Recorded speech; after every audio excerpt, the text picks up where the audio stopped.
This is 89%. I am talking about 89 percentile. ये percentile वाला जो मार्क्स होते हैं ये आपका मेंस में आते हैं. ठीक है, हाँ है ना, समझ में आया? ये बोर्ड्स के हैं, ये छोड़ दो, ये बोर्ड्स के हैं.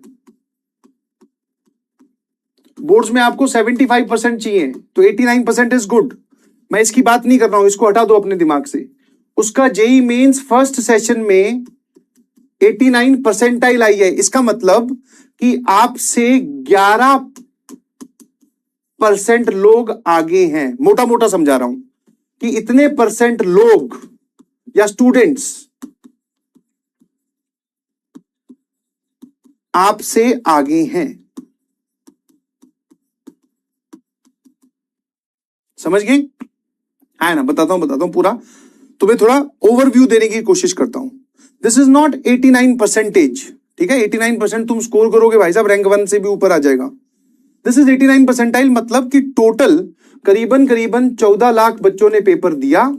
उसमें से 11% बच्चे, जो बचा 100 में से, उतने बच्चे आपसे आगे हैं. ये मोटा मोटा मैं आपको एक रफ कैलकुलेशन समझा रहा हूं.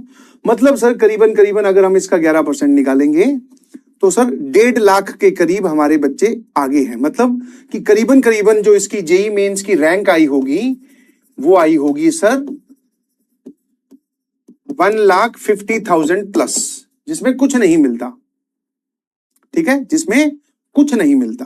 ठीक है, तो मैं 89 परसेंटाइल की बात कर रहा हूं.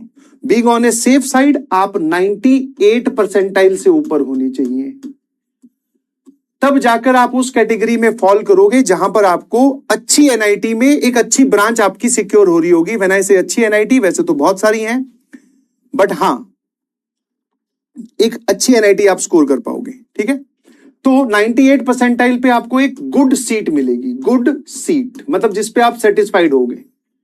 ठीक है, अब बात आती है कि सर इसमें से 94 परसेंटाइल से ऊपर वाले बच्चे, मतलब 94 या 94 परसेंटाइल से जो ऊपर वाले बच्चे होते हैं उनको जेई एडवांस लिखने का मौका मिलता है. Qualified for advance, not qualified advance, qualified for advance.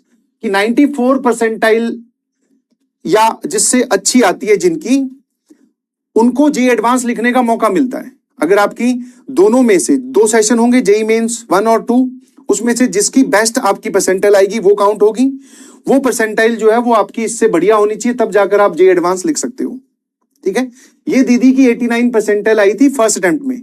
Second attempt में ये इंप्रूव होकर मेरे ख्याल से 98 परसेंटाइल के करीब इसकी आई है. मैंने पूछा नहीं क्योंकि जेई एडवांस ही क्वालिफाई हो गया, तो मैंने पूछा नहीं. तो सेकंड अटेम्प्ट में इसकी 98 परसेंटाइल आई थी, इसने अच्छे से पढ़ाई की. ठीक है, क्या मेरी बात समझ गए?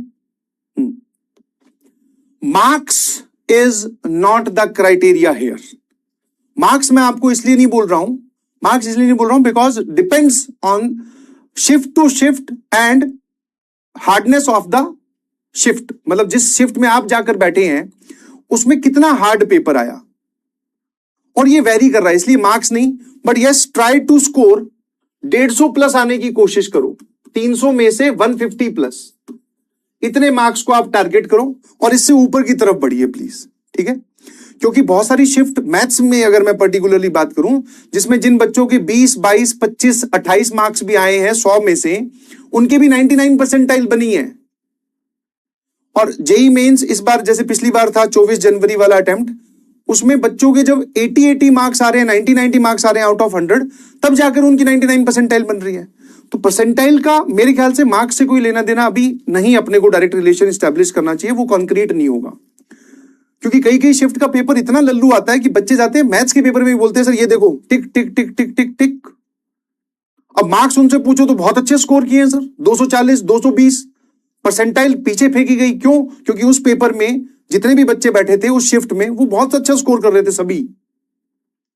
फिर कुछ शिफ्ट ऐसी होती है जिसमें सर सभी के ही मार्क्स कम आते हैं, बट परसेंटाइल अच्छी होती है. आपकी फाइनली जो रैंक डिसाइड होगी वो परसेंटाइल के बेसिस पे होने वाली है. ठीक है, हाँ है ना, क्या मेरी बात समझ गए? तो इसलिए इस रेंज में रहने की कोशिश करो. और व्हेन आई से इस रेंज, दैट मींस हमेशा 150 के मत भिड़े रहना, इससे आगे भी जाने की कोशिश करो.